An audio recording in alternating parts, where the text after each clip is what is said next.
I was in a hurry to finish the 1 hour drive from seminary because we had a basketball game to play. This was our schedule 3 days a week. I'd rush home not knowing how many would be eating with us, but the more who ate, the more help we had moving the long, heavy pews to the sides of our sanctinasium. It was a sanctinasium because it was a sanctuary on Sunday and a gymnasium on the days we play basketball.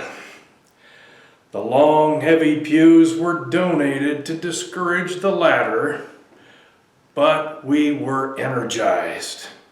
The game would last as long as our stamina, and we would guilt players into staying a little longer to help us move the pews back before less enthusiastic members might see them in that arrangement.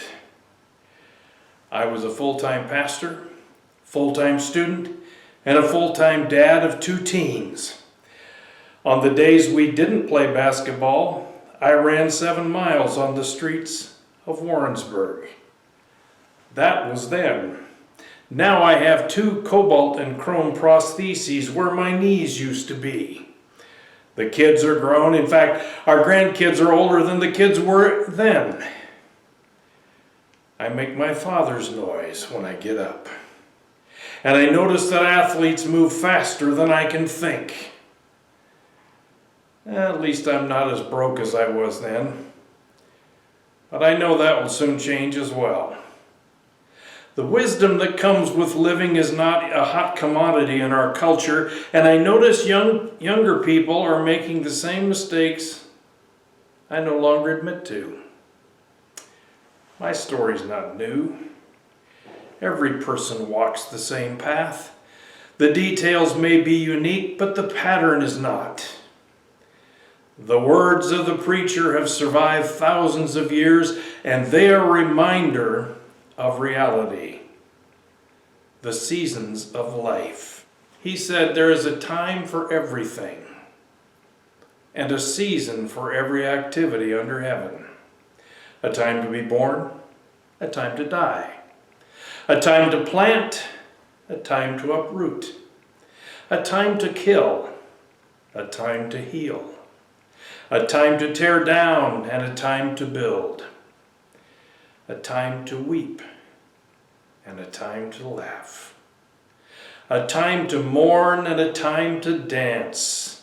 That's in Ecclesiastes chapter 3, the first 4 verses.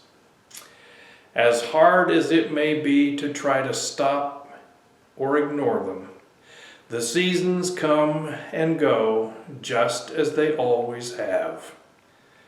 The risen Jesus asked Paul, "Why do you kick against the goads?" Goads are sharp sticks designed to make an ox mind. But in time, Paul got it. He said, "I know what it is to be in need. I know what it is to have plenty.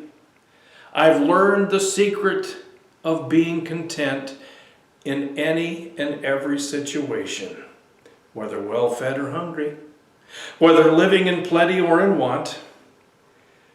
I can do all of this through him who gives me strength." He wrote that from prison to the Philippians chapter 4, verses 12 through 13. So, have we learned to delight in our seasons? All of them?